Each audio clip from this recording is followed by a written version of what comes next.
Welcome to our Am I the Butthole, where someone genuinely thinks their family member should just casually hand over $120,000 every year. No big deal, right?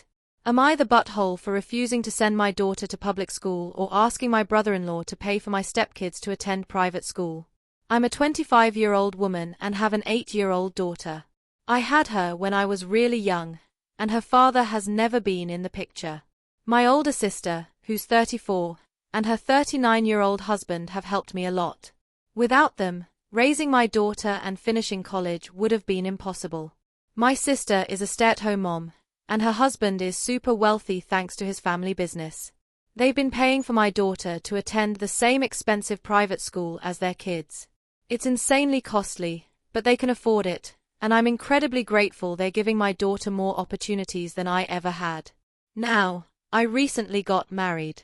My husband is 36 and has 3 daughters, ages 12, 9, and 7.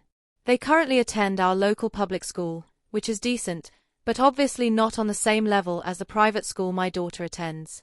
Last night, my husband told me he thinks it's completely unfair that my daughter gets a $40,000 a year education while his daughters go to public school. He told me I either need to transfer my daughter to public school next year or ask my brother-in-law to also cover private school for his 3 girls. I told him absolutely not. I want my daughter to have every chance I never got. Plus, my brother-in-law can't afford to send 7 kids to private school. He got pissed and said our kids are siblings now, so everything should be equal between them. Yo, hold up, let's do some quick math. If the brother-in-law is already spending $40,000 per year on your daughter and now he's expected to cover 3 more kids, that's $160,000 a year. Dude, OP wasn't lying when she said her brother-in-law is loaded. Now, let's get into it. Your husband is way overstepping. Of course your brother-in-law is more invested in your daughter. He literally helped raise her. Naturally, he's going to see her more like his own than your husband's kids, whom he barely knows. Just because you married this man does not mean you need to throw away every connection and opportunity you've built with your family. And the audacity, like the full chest this man had, to tell you to go to your brother-in-law and say, "Hey, I know you're already dropping $40,000 on my kid, but mind throwing in another $120,000 for these other 3? Girl, you're not the butthole. 0 out of 5 buttholes for you. Your husband? 2 out of 5 buttholes. And honestly, this is giving major red flag energy for future controlling behavior. Brother-in-law? -2 out of 5 buttholes. That man is a whole damn saint. Am I the butthole for telling my daughter she can kiss her college fund goodbye? My daughter is 17 and applying to colleges. We've had a college fund saved for her since she was a baby. It's grown into a solid chunk of money, partly from us, partly from extended family contributions. We've made it clear the money is strictly for college. She's never had to put her own money into it, but she has around $5,000 of her own savings. Her girlfriend lives in Australia, and both of them are obsessed with supernatural. They've wanted to go to a con together for years. Now, 2 of the main actors are appearing at a convention in Australia. She begged me to let her go. I said no. But since the convention is scheduled after she turns 18, I can't legally stop her if she funds it herself. Well, later I logged into her college fund account to deposit more money and saw a chunk was missing. I confronted her, and she admitted she used the money to pay for the trip. Plane tickets for herself and her girlfriend, con tickets, hotel, the whole shebang. She's staying a few weeks to make a vacation out of it. She spent about $10,000. I was livid. I demanded she cancel everything, but she refused. I tried canceling it myself, but she wouldn't get a full refund, so now I'm hesitant. She insists it's her money and she can do what she wants with it. She says there's still enough left for college and this is a once-in-a-lifetime opportunity. To me, this showed extreme immaturity. I locked the account and told her she can forget about the rest of her college fund. She says she'll pay it back, but I highly doubt it. My wife thinks I'm being too harsh and that our daughter has a point. She reminded me our daughter contributed $5,000 of her own money and technically only spent $5,000 from the original fund. Now my mother-in-law is offering to cover that $5,000. Still, I feel like this just teaches my daughter she can make dumb financial decisions and have someone else bail her out. I was confident in my stance, but now everyone's treating me like I'm the villain. So, am I the butthole? Okay, OP, here's the deal. You're not the butthole, yet. But you're walking that fine line. Yes, the money was earmarked for college. Yes, it's irresponsible to use it for a con. But cutting her off entirely over this, especially when half that money was hers, and the other half is being paid back by grandma? That's overkill. She's 17 and has saved $5,000? That's super responsible for a teenager. You're punishing her for being financially proactive just because she made one, arguably dumb but very teen-like, decision. What if, instead of saying she withdrew $5,000, she took a loan from you, the bank of dad, with an agreement to pay it back? Isn't that more reasonable? You're mostly in the right. But there's a better middle ground than going nuclear. Am I the butthole for telling my friends that my husband isn't well-read?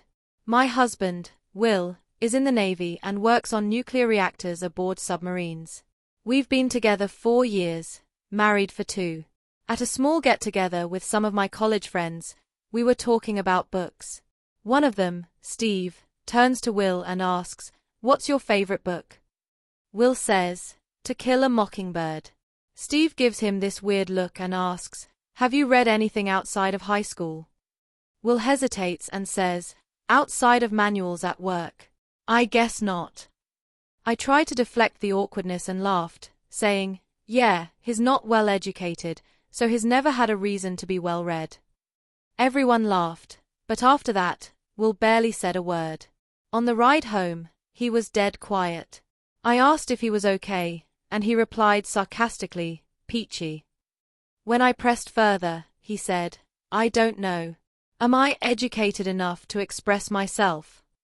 I told him I wasn't calling him dumb, just that he didn't go to college. He said I was minimizing how hard his Navy training was. I tried explaining that military education and college aren't the same thing. We fought about it all night. I later texted my sister about it, and she told me I was a massive butthole and needed to apologize. Now I'm questioning myself. Was I out of line? Reddit. Yes. OP, you are absolutely the butthole here. You humiliated your husband in front of your friends by implying he's unintelligent just because he's not well-read by your standards. Dude works on nuclear reactors. That's like a sneeze away from being a rocket scientist. Meanwhile, your friends sound insufferably snobby. Also, Steve? Really? Judging someone for liking a classic? To Kill a Mockingbird is a great book. What's wrong with enjoying a classic? Just because someone isn't reading vampire smut or literary fiction from obscure Scandinavian authors doesn't mean they are dumb. OP, you get 1.5 out of 5 buttholes. Your husband gets 0. Your friends? Also snobs. Am I the butthole for telling my son he can stay hungry after ruining his food? It's been a long day. I've got a 14-year-old son, Jack, who's a ridiculously picky eater. Eating out is always a nightmare. We had to take all the kids out of school to visit a relative in the hospital, 3 hours away. By lunchtime, everyone was starving, so we stopped at Chick-fil-A. There's this weird trend going around where people mix mac and cheese into their sandwich. Jack wanted to try it. I warned him I wasn't buying more food if he didn't like it. He did it. He hated it. Now all the food was contaminated because everything was touching. I stuck to my word and didn't buy him more food. He refused to eat and stayed hungry the whole way back. Later, he told my wife I starved him. She's mad at me, saying I should have just bought more food. We could afford it, so what's the big deal? For context, Jack doesn't have any sensory issues or allergies, besides cats. He's just absurdly picky. If he doesn't like the taste, he won't eat it. Even leftovers he used to love? Off the table. So, am I the butthole? Honestly, OP, I'm with you on this one. This isn't about food, it's about teaching consequences. You gave Jack a choice, he made it, and you enforced the boundary. That's solid parenting. He's 14. He should be learning to deal with small disappointments like this. Also, I can't believe no one thought to just try one bite of mac and cheese before going full Frankenstein on the sandwich. Just one bite. You're not the butthole. You're the life lesson deliverer.